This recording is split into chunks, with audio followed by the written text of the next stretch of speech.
I'm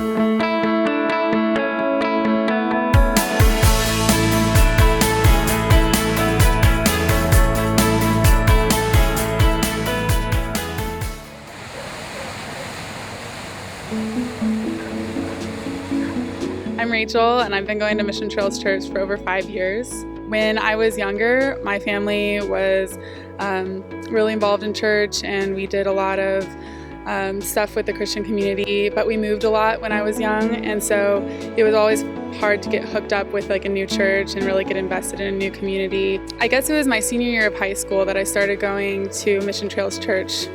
Randomly, my dad would get this idea like, let's just go try out this new church, and it's like, okay, that sounds good to me. So we went to Mission Trails, and I was like, I mean, in a school? Like, what is this? But we were really impressed with the whole sermon and stuff. But that was the first time I remember kind of having this feeling like there was something pulling me away, and I wasn't really sure what it was. There were two parts of me. There was a part of me that was at school and studying science, and there was a part of me that was at church studying God. And a lot of people that I knew who were scientists said, you know, if you believe in science, you can't believe in God. And something just felt weird about that to me. And so I remember sitting in church and kind of coming to this devastating realization, like, what if this isn't true? Like, I want it to be true. I've been going to church my whole life, and I really believe in the values of Christianity, but what if it's not?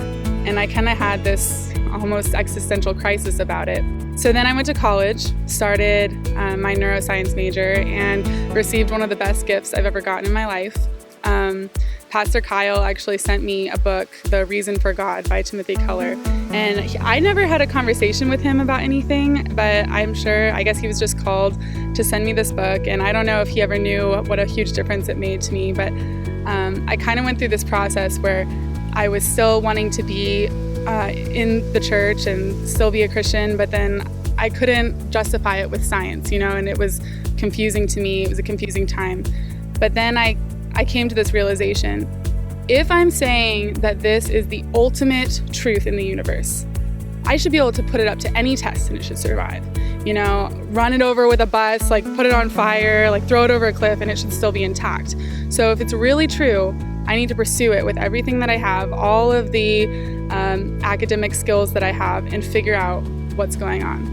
And so I did, and I ran at it. Every doubt that came to me, I just kept looking into it and did more and more research, asked people that I knew. A lot of the stuff really came down to more of the scientific, academic aspects, the nuances of life and the way things fit together, the way things have come together in such a complex and beautiful way in so many systems in the world. That has been the most inspiring thing for me. Over time, I came to learn that science is a great way to worship the things that God has created. You know, just because we can study something and understand it doesn't mean that it didn't need a creator, and that there isn't someone who still has a hand in that. And so that was a very liberating realization. The fact that God has blessed me with the ability to understand a small fraction of what's going on with that has just been an incredible aspect of my walk with God once I was able to resolve some of my doubts.